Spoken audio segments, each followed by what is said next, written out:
정영택 목사의 쉐마 바이블입니다. 우리가 지금 로마서의 말씀을 묵상하고 있습니다. 오늘은 로마서 11장 13절에서 24절까지의 말씀이 되겠습니다.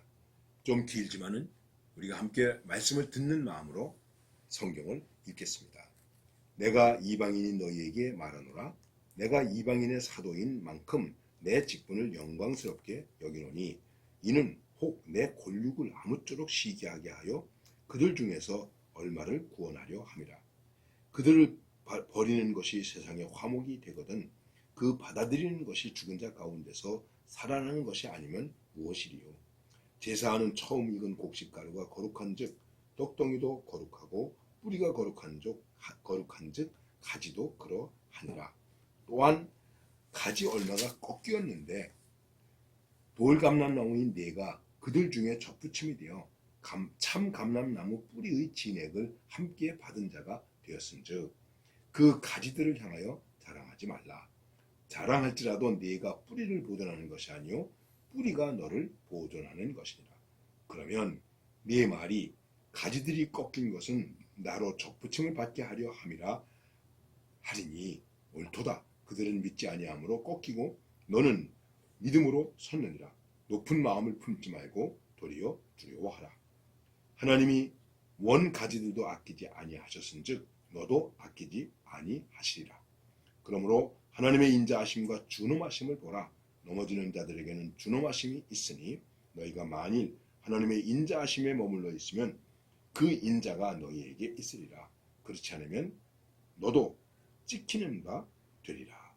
그들도 믿지 아니하는데 머무르지 아니하면 접붙임을 받으리니 이는 그들을 접붙이실 능력이 하나님께 있습니다. 내가 원 돌감람나무에서 찍힘을 받고 본성을 거슬려 좋은 감람나무에 접붙임을 받았으니 원 가지인 이 사람들이야 얼마나 더 자기 감람나무에 접붙이심을 받으랴. 우리가 로마서의 말씀을 어렵다고 얘기를 합니다. 그 어렵다고 하는 것은 사실 어떤 면에서 어려운 것이냐면은 믿음으로 말미암아 구원을 얻는다고 하는 데서 아주 단순한 것인데, 그리고 복음과 진리의 단순성을 우리에게 이야기하고 있는데, 이제 이것을 조금 더 논리적으로 변증적으로 설명을 하려니까 좀 어려운 것입니다. 그리고 본문 말씀이 오늘 우리와 상관이 없다 이렇게 생각할 수 있겠지만은 바울의 입장에서는 이 복음을 받아들이지 않는 우리 민족이 받아들였으면 좋겠다. 그 마음으로. 그래서 이방의 복음이 확 퍼지는데 그 복음이 퍼지는 것을 보고 은혜의 복을 받는 것을 보고 우리 민족도 저 이방인들도 하나님을 모르던 이방인들도 할례받지 못한 저들도 구원의 백성이 되었으니 우리도 구원의 백성이 되어야 되겠다. 이런 마음이 생겨서 한 사람이라도 한두 사람이라도 구원받게 하면 얼마나 좋겠는가. 그러면서 그 논리 속에서 다시 이방인을 위해서 얘기하는 것입니다. 핵심은 뭐냐면 이방인 너희에게 말하노라. 그러면서 내가 이방인의 사도인 것을 상당히 영광스럽게 생각한다. 이유는 내가 여러분들에게 열심히 전도해서 여러분이 구원받는 것을 보고 우리 동포들도 우리 형제들도 구원받게 하려고 하는 것이다. 그런데 너무 이스라엘 백성을 무시하지 마라. 예수를 죽였다. 복음을 받아들이지 않았다. 저 믿음 없는 놈들, 저 나쁜 놈들, 저 저주받을 놈들. 그렇게 생각하지 마라. 하나님을 믿는 믿음의 뿌리에서 생각해보면 이걸 감람나무로 비교해서 얘기를 합니다. 이스라엘이 원뿌리다. 참 감람나무다. 그 얘기를 말하는 것입니다. 우리가 하나님께 제사를 드릴 때 밀가루로 반죽을 한다. 그러면 그 밀가루 반죽을 할 때 그 반죽만 거룩한 겁니까? 다 거룩한 것이죠. 나무를 자르면 나무 줄기에서부터 위에까지 다 거룩한 것이죠. 자, 감람나무다. 뿌리다. 그런데 이 감람나무가 일시 꺾였어. 받아들이지 않고 하나님을 배반하고 복음을 받아들이지 않고 예수를 십자가에 매달아 죽게 하고 꺾였어. 저주를 받은 것 같이 되었어. 그리고 그들이 꺾였고 동시에 이방인들은 그 꺾인 곳에 접붙임을 당해서 구원의 백성이 되었다. 그렇다고 그 뿌리와 줄기를 우습게 생각하면 되겠느냐? 교만하지 마라. 우리가 은혜로 구원받았어. 구원하지 마라. 아주 미안합니다. 교만하지 마라. 교만하지 마라. 그리고 경고하는 것입니다. 원래 참 감람나무 있는데 꺾였다. 버림받은 것 같은 존재가 되었다. 하나님이 택했고 하나님이 구원한 백성인데도 이렇게 되었다. 우리도 그렇게 될 수 있는 위험성이 있다.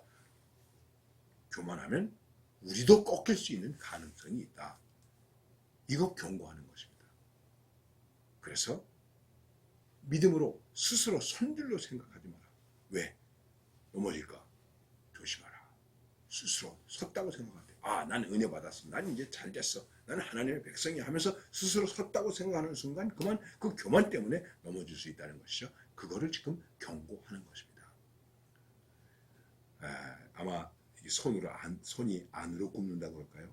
바울이 자기 동족의 구원에 대한 그 간절함 때문에 그 진정성 때문에 지금 이렇게 이스라엘도 꺾였다. 이스라엘이 아닌 우리가 하나님의 사람으로 섰는데 우리도 꺾일 수 있다. 원가지도 꺾이는데 우리야 뭐 꺾이지 않겠느냐. 이렇게 말합니다. 전 종종 가끔 그런 얘기를 합니다. 예수님께서 예루살렘 성전을 향해서 이 성전 헐라. 제대로 서지 못할 때 성전 헐라. 그랬습니다. 여러분, 예루살렘 성전도 헐어졌습니다. 우리의 교회가 훌륭한데, 우리의 교회가 큰데, 과연 예루살렘 성전도 헐어졌는데 우리 성전은 헐어지지 않은 것 같습니까? 그런 얘기예요. 하나님의 선택을 받은 원가지도 꺾였는데 지금 내가 하나님의 선택을 받았다고 한 이방인들도 꺾일 수 있다. 내가 하나님의 은혜를 받았습니다. 그런데 이것을 은혜로 은혜되게 하지 못하면 꺾일 수 있다. 꺾이지 않도록 조심하라 하는 것입니다. 그렇습니다. 여러분과 제가 믿음과 은혜로 삽니다. 우리가 꺾이지 않도록 조심해야 됩니다. 조심해야 됩니다. 그래서 뭐라고 말하냐면 높은 마음을 품지 말고 두려워하라. 높은 마음 품지 말고 교만하지 말고 하나님을 경외함으로 살아라. 오늘도 혹시라도 내가 꺾이면 안 되지. 그런 두려움을 가지고 조심성을 가지고 겸손하게 하나님을 섬기는 은혜의 백성들이 되시기를 바랍니다.